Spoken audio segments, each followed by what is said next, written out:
Good morning everyone, welcome to 1 year challenge. నిన్నటి నుంచి అయితే వెదర్ చాలా కూల్ అయింది, మస్తు చేంజ్ అయిపోయింది వెదరు. కర్మంగట్లో ఉన్న అయాన్ డిజిటల్ సెంటర్కి అయితే వచ్చింటుని మా ఫ్రెండ్ ఒక ఎగ్జామ్ అయితే రాస్తుండే, కాంపిటీషన్ ఎగ్జామ్. ఆయన లోపల పోయిండు, నేను ఇక్కడ వెయిట్ చేస్తున్నాను. ఒక 5 minutes అయితే వెయిట్ చేయమని చెప్పిండు. లోపల డాక్యుమెంటేషన్ ఏదైనా బాగాలేకపోతే తీసుకొని పోవచ్చు అని చెప్పేసి. జనరేటర్ల డీజిల్ అయితే 40% ఉంది. మేము ఎప్పుడైనా అడ్వాన్స్డ్గా 50% కన్నా తక్కువ అయిందంటే డీజిల్ అయితే ఫిల్అప్ చేపిస్తాం జనరేటర్లో. ఎందుకంటే ఏ టైం ఎట్లా వస్తుందో తెలియదు. ఎప్పుడు వర్షం వచ్చినా, ఇన్ కేస్ ట్రాన్స్ఫార్మర్ పైన ఫ్యూజ్ పోయినా కానీ మాకు లిఫ్ట్ కూడా దీనికి కనెక్ట్ అయి ఉంటుంది కాబట్టి ఆటోమేటిక్గా ఆన్ చేసుకోతుంది. డీజిల్ అయితే పోస్తున్నాం. మా వాచ్మెన్ అయితే మస్తు అక్యురేట్ ఉంటాడు. చూడు సార్ అద్దెచ్చిన అంటుండు. మొత్తానికైతే మా సెక్యూరిటీ కూడా శ్రీనివాస్. మనం ఇండియన్స్ అంటేనే జుగాడ్. చూడు మా వాళ్ళు గౌర బాటిల్ కట్ చేసి గౌర లేక. సో ఇట్లా అడ్వాన్స్గా డీజిల్ ఉంటే మన కరెంటు పోయినప్పుడు కూడా ఎటువంటి టెన్షన్ లేకుండా ఉంటుంది. లిఫ్టుల మధ్యలో ఆగిపోయి మళ్ళీ డీజిల్ లేకుండా ఇవన్నీ ఇబ్బందులు లేకుండా మేమైతే ముందే అడ్వాన్స్గా అయితే తెచ్చిపెట్టుకుంటాం. మా ఫ్రెండ్ ఇంటి దగ్గర నుంచి వస్తేప్పుడు అయితే ఫిష్ తీసుకొని వచ్చిండు నా కోసం. లంచ్ అయితే ఫిష్తో కంప్లీట్ చేసి ఉంటుంది. రీసెంట్గానే అలవాటు చేసుకున్నాను నేనైతే ఫిష్ తిన్నాము. ఇంతవరకు అయితే అలవాటు అయితే లేకుండే, అసలు చాలా తక్కువ. ఎప్పుడో 10th క్లాస్లో తినుండొచ్చు. ఆ తర్వాత ఒకసారి తింటుంటే దాన్ని బోన్ అదే ముళ్ళు అంటాం కదా, మనకైతే ఇక్కడ ఇరుక్కపోయినట్టు అయినా కొంచెం ఎట్లా ఇబ్బంది అనిపించింది. అప్పటి నుంచి అయితే తినలేదు ఫిష్. రీసెంట్గా నేను ఒక 6 months నుంచి అయితే తింటున్నా. మరి ఈ 2 months నుంచి అయితే రెగ్యులర్గా అవుతుంది. వీక్లీ వన్స్ లేదా 10 days ఒక్కసారి అనేది అయితే తింటున్నా.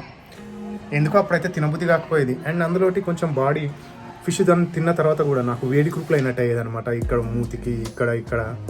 అందుకనే నేనైతే ఫిష్ తినకపోయేటప్పుడు. కానీ ఫిష్ అయితే చాలా మంచిది హెల్త్కి. అయితే అమెజాన్ నుంచి అయితే ఒక పార్సల్ ఆర్డర్ చేసింది. ఇదేంటంటే ఓపెన్ అయితే లేదు, ఇది గట్టిగా ప్యాకింగ్ చేసింది అమెజాన్ అన్నయ్య. మొన్న అమెజాన్ ప్యాకింగ్లో అయితే పాము వచ్చింది, చూసుకోరు మీరు కూడా. ఏదైనా ప్యాకేజ్ చెప్తాప్పుడు తేలు జర్రులు లాగాలి, పెద్ద అయితే పాములు లాగాలి, చూసుకోరు. ఇదైతే అమెజాన్ నుంచి వచ్చినది. నేను ఒక మ్యాక్బుక్కి అయితే ఒక కనెక్టర్ బుక్ చేసి ఉంటుంది. ఎందుకంటే దానికి ఓన్లీ 2 C టైప్ వచ్చేసినాయి. కాకుండా మన పెన్ డ్రైవ్ USB పెట్టుకోనికి లేకుంటే అమెజాన్ బేసిక్స్ నుంచి అయితే ఇది ఆర్డర్ చేసి ఉంటుంది. సో దీనికి మనకు ఇన్ని రకాల పోర్ట్స్ అయితే ఉన్నాయి. ఇది మెమరీ కార్డు పెద్దది అండ్ మెమరీ కార్డు చిన్నది పెట్టుకోవచ్చు. USB, HDMI, USB, C type and C type పెట్టుకోవచ్చు. అండ్ ఇక్కడ నుంచి వచ్చేసి ఈ పోర్ట్ ఉంది, ఏంది RJ45 అంట. సో ఇది బుక్ చేసి ఉంటుంది. ఇది నాకు 1500 అయితే పడ్డది. దీనికి మామూలుగా ఏలాగా అన్న ప్రొటెక్షన్ కూడా ఏదో పెట్టింది, ఇట్లా చిన్న ప్లాస్టిక్ పెట్టింది ఈ C టైప్ హోల్డా.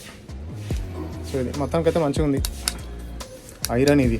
రేపటి నుంచి మనం వీడియో చేసుకున్న తర్వాత స్పేస్ ఎక్కువైనా లేకపోతే నాకు దగ్గర వచ్చేసి అయితే ఒక 1 TB ఎక్స్టర్నల్ హార్డ్ డిస్క్ ఉంది. 1 minute.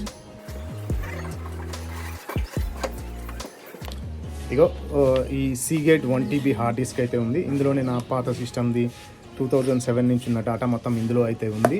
సో దీంట్లోకి అయితే ఎవ్రీడే బ్యాకప్ తీసుకుందాం అనుకుంటున్నా. ఎవ్రీడే అని కాకుండా కానీ ఒక మంత్లీ ఒక్కసారన్నా కానీ మ్యాక్బుక్ నుంచి అయితే డాటా బ్యాకప్ అయితే తీసుకోవచ్చు.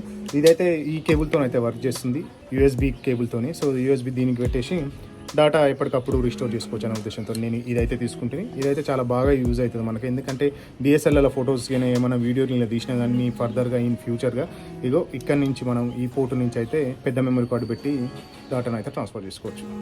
అది మరి వీడియో అయితే. ఈ వీడియోని లైక్ చేయండి, కమెంట్ చేయండి, సబ్స్క్రైబ్ చేసుకోవడం మాత్రం అస్సలు మర్చిపోవద్దు. నేను మిమ్మల్ని నెక్స్ట్ వీడియోలో అయితే కలుస్తాను. బాయ్.